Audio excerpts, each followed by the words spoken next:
ಮೈಸೂರಿನ ಜೀವನಾಡಿಯಾಗಿರುವಂತಹ KRS dam ಭರ್ತಿಯಾಗಿದೆ. ಇದರ ಪರಿಣಾಮ ಕೆಆರ್ಎಸ್ ಡ್ಯಾಂಗೆ ಅಂದರೆ ಕಾವೇರಿಗೆ ಬಾಗಿನ ಅರ್ಪಿಸೋದಕ್ಕೆ ಸಿದ್ಧತೆಯನ್ನು ಸರ್ಕಾರ ಮಾಡಿಕೊಳ್ತಾ ಇದೆ. ಇವತ್ತು ಕಾವೇರಿಗೆ ಸಿಎಂ ಸಿದ್ದರಾಮಯ್ಯ ಅವರು ಬಾಗಿನ ಅರ್ಪಿಸುವ ಕಾರ್ಯಕ್ರಮವನ್ನು ಇಟ್ಕೊಂಡಿದ್ದಾರೆ. ಬೆಳಗ್ಗೆ 11:30 ಅಭಿಜಿನ್ ಮುಹೂರ್ತದಲ್ಲಿ ಬಾಗಿನ ಅರ್ಪಿಸುವ ಕಾರ್ಯಕ್ರಮ ನಡೆಯುತ್ತೆ. ಭಾನುಪ್ರಕಾಶ್ ಶರ್ಮಾ ಅವರ ನೇತೃತ್ವದಲ್ಲಿ ಪೂಜಾ ಕೈಂಕರ್ಯಗಳನ್ನು ನಡೆಸೋದಕ್ಕೆ ಸಿದ್ಧತೆಗಳು ಕೂಡ ಆಗಿದೆ.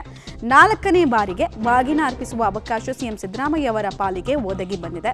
ಕನ್ನಡ ಬಾವುಟಗಳಿಂದ ಕೃಷ್ಣರಾಜಸಾಗರ ಜಲಾಶಯ ಕಂಗೊಳಿಸ್ತಾ ಇದೆ. ಬಾಗಿನ ಅರ್ಪಣೆ ಬಳಿಕ ಕಾವೇರಿ ಮಾತೆಗೆ ವಿಶೇಷ ಪೂಜೆಯನ್ನ ಸಲ್ಲಿಸಲಿಕ್ಕಿದ್ದಾರೆ.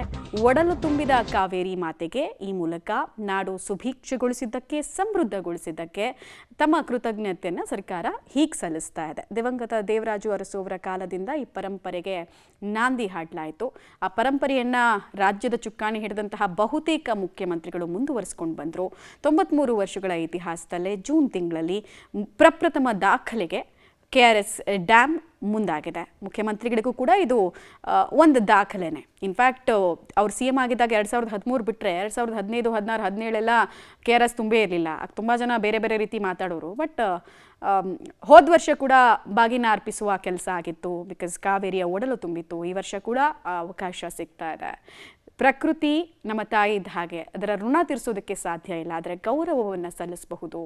ಹೀಗಾಗಿ ಸರ್ಕಾರದ ಭಾಗವಾಗಿರುವಂತಹ ಜನಪ್ರತಿನಿಧಿಗಳು ಬಾಗಿನ ಅರ್ಪಿಸುವ ಕಾರ್ಯದಲ್ಲಿ ತೊಡಗಿಕೊಳ್ಳುತ್ತಾರೆ. ಇನ್ಫ್ಯಾಕ್ಟ್ KRS ಜಲಾಶಯದ ಮುಂಭಾಗ ಯಾವ ರೀತಿ ಕಂಗೊಳಿಸ್ತಾ ಇದೆ ಅನ್ನೋದನ್ನು ಗಮನಿಸ್ತಾ ಇದ್ದೀರಾ. ವಿವಿಧ ಹೂಗಳಿಂದ ಅಲಂಕಾರ, ಮಧುವಣಗಿತ್ತಿಯಂತೆ ಸಿಂಗಾರವನ್ನು ಮಾಡಲಾಗಿದೆ. ಬೆಳಗ್ಗೆಯಿಂದ ಕೂಡ ಸಾಕಷ್ಟು VVIP ಮೂವ್ಮೆಂಟ್ ಇರೋದ್ರಿಂದ ಸಿದ್ಧತೆಗಳಾಗ್ತಾ ಇದೆ. ಡೀಟೇಲ್ಸ್ ಕೊಡ್ತಾರೆ ರೋಹಿತ್. ಕಾವೇರಿಯ ಒಡಲು ತುಂಬಿರೋದ್ರಿಂದ ಬಾಗಿನ ಅರ್ಪಿಸುವ ಕಾರ್ಯಕ್ರಮಕ್ಕೆ ಬೇಕಾಗಿರೋ ಸಿದ್ಧತೆಗಳು ಯಾವ ರೀತಿ ಆಗ್ತಾ ಇದೆ, ಕೊನೆ ಹಂತದ ಸಿದ್ಧತೆ ಹೇಗಿರುತ್ತೆ, ಕಾರ್ಯಕ್ರಮದ ರೂಪುರೇಷೆ ಬಗ್ಗೆ ಡೀಟೇಲ್ಸ್ ಕೊಡೋದಾದ್ರೆ. ಮಮತಾ, ಐತಿಹಾಸಿಕ ದಾಖಲೆಗೆ ಕನ್ನಂಬಾಡಿ ಕಟ್ಟೆ ಸಾಕ್ಷಿ ಆಗಿರುವಂಥದ್ದು. 93 ಇತಿಹಾಸಗಳ ಬಳಿಕವಾಗಿ ಮೊಟ್ಟ ಮೊದಲನೇ ಬಾರಿಗೆ ಜೂನ್ ತಿಂಗಳಲ್ಲಿ KRS ಅಣೆಕಟ್ಟೆ ತುಂಬಿರುವ ಹಿನ್ನೆಲೆಯಲ್ಲಿ ಇವತ್ತು ಸಿದ್ದರಾಮಯ್ಯನವರು ಬಾಗಿನ ಅರ್ಪಿಸಲಿದ್ದಾರೆ. ನಾನಿದೀಗ KRSನ ಡ್ಯಾಮ್ನ ಮೇಲ್ಭಾಗದಲ್ಲಿ ಇದ್ದೀನಿ. ದೃಶ್ಯದಲ್ಲಿ ಗಮನಿಸ್ತಾ ಇದ್ದೀವಿ, KRS ಡ್ಯಾಮ್ನ ಒಡಲು ಒಂದು ಕಡೆ ತುಂಬಿದ್ರೆ, ಇನ್ನೊಂದು ಕಡೆ KRS ಡ್ಯಾಮ್ ಮೇಲ್ಗಡೆಯಲ್ಲೂ ಕೂಡ ಒಂದು ರೀತಿಯಾಗಿ ಮಧುವಣಗಿತ್ತಿಯಂಗೆ ಶೃಂಗಾರ ಮಾಡಿರುವಂಥ ದೃಶ್ಯಾವಳಿಗಳನ್ನು ಕೂಡ ಒಂದು ಕಡೆ ಗಮನಿಸಬಹುದಾಗಿರುವಂಥದ್ದು. ಇಡೀ ಡ್ಯಾಮ್ ಮೇಲೆಲ್ಲವೂ ಕೂಡ ಏನು ಕರ್ನಾಟಕದ ಬಾವುಟವನ್ನು ಇಲ್ಲಿ ಹಾಕಿರುವಂಥ ದೃಶ್ಯಾವಳಿಗಳನ್ನು ಗಮನಿಸ್ತಾ ಇರೋದು. ಜೊತೆಗೆ ಏನು ಈ ಹಸಿರು ತೋರಣಗಳಿಂದ ಕೂಡ ಕಂಗೊಳಿಸ್ತಿರುವಂಥ ದೃಶ್ಯಾವಳಿಗಳನ್ನು ಗಮನಿಸ್ತಾ ಇದ್ದೀವಿ. 93 ವರ್ಷಗಳ ಇತಿಹಾಸದ ಬಳಿಕವಾಗಿ ಇದೇ ಮೊಟ್ಟ ಮೊದಲ ಬಾರಿಗೆ ಜೂನ್ ತಿಂಗಳಿನಲ್ಲಿ KRS ಒಡಲು ಭರ್ತಿ ಆಗಿದೆ.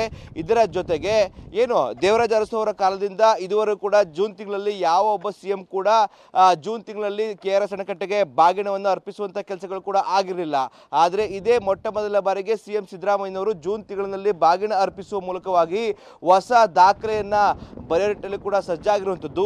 ಇವತ್ತು 11:30ಕ್ಕೆ ಸಲ್ಲುವಂತಹ ಶುಭ ಲಗ್ನದಲ್ಲಿ ಏನು ಸಿದ್ದರಾಮಯ್ಯನವರು ಸೇರಿದಂತೆ DK ಶಿವಕುಮಾರ್, ಸಚಿವ ಸಂಪುಟದ ಇತರ ಸಚಿವರು ಮತ್ತು ಶಾಸಕರು ಎಲ್ಲರೂ ಕೂಡ ಏನು ಕಾವೇರಿ ಒಡಲಿಗೆ ಒಂದು ಬಾಗಿನ ಅರ್ಪಿಸಿ ಗೌರವ ಸೂಚಿಸುವಂಥ ಕೆಲಸಗಳು ಕೂಡ ಆಗುತ್ತೆ. ವೈದಿಕರಾದಂಥ ಭಾನುಪ್ರಕಾಶ್ ಶರ್ಮಾ ಅವರ ನೇತೃತ್ವದಲ್ಲಿ ಈ ಎಲ್ಲ ಒಂದು ಪೂಜಾ ಕೈಂಕರ್ಯಗಳು ಮತ್ತು ಪ್ರಕ್ರಿಯೆಗಳು ಕೂಡ ಜರುಗುವಂಥದ್ದು. ಇನ್ನೊಂದು ಕಡೆ ಎಲ್ಲ ರೀತಿಯಂಥ ಸಿದ್ಧತೆಗಳು ಕೂಡ ಸಕಲ ಸಿದ್ಧತೆಗಳು ಕೂಡ ಆಗ್ತಿರುವಂಥ ದೃಶ್ಯಾವಳಿಗಳನ್ನು ಗಮನಿಸ್ತಾ ಇದ್ದೀವಿ. ಸಿದ್ದರಾಮಯ್ಯನವರು ನೇರವಾಗಿ ಮೈಸೂರಿಗಿನ ಏನು ವಿಮಾನ ನಿಲ್ದಾಣಕ್ಕೆ ಬರ್ತಾರೆ. ಅಲ್ಲಿಂದ ಅವರು ಇಲ್ಲಿಗೆ ಬಸ್ ಮುಖಾಂತರ ಬಂದು ಬಳಿಕವಾಗಿ ಪ್ರಥಮವಾಗಿ ಕಾವೇರಿ ತಾಯಿಗೆ ಬಾಗಿನ ಅರ್ಪಿಸ್ತಾರೆ. ನಂತರವಾಗಿ ಮುಂಭಾಗ ಇರುವಂತಹ ಕಾವೇರಿ ಪ್ರತಿಮೆಗೆ ಒಂದು ಪೂಜೆ ಸಲ್ಲಿಸುವಂಥದ್ದು. ಇದಾದ ಬಳಿಕವಾಗಿ ವೇದಿಕೆ ಕಾರ್ಯಕ್ರಮದಲ್ಲಿ ಭಾಗಿಯಾಗ್ತಾರೆ. ಮಮತಾ, ಧನ್ಯವಾದ ರೋಹಿತ್ ತಮ್ಮ ಮಾಹಿತಿಗಾಗಿ.